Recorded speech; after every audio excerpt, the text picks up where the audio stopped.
Во однос на второто прашање, сугестија или како го нарековте, за исплаќањето на бонус плата, сакам да ви информирам и вас, и македонската јавност, дека од моментот на носењето на закон за полиција во кој што беше предвидена бонус плата до 2016 година, ниту една година по исполнети услови не беше исплатена бонус платата и секогаш во тој период беа побарувањата преку судови, за да можат тие полициски службеници, според бројот кој што оствариле поголем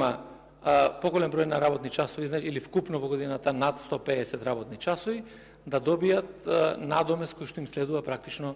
по закон. И во тој период се констатирани и исплатени до тој момент 12,5 милиони евра на финансиски средства,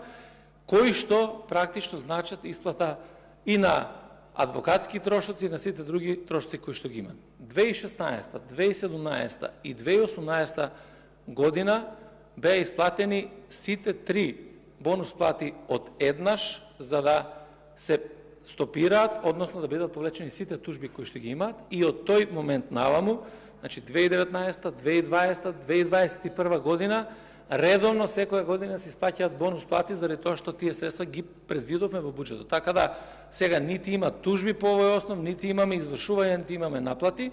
За 2022 година се потпишани решенијата на 5 или на 6 јуни сега, зависно од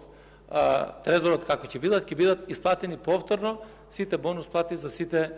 полициски службеници. Така да апсолутно нема простор од моментот кога сум јас министер до денеска за ниту една година нема неисплатена бонус плата, ниту се стварани дополнителни трошоци кои што ги имаме по однос на овој основ.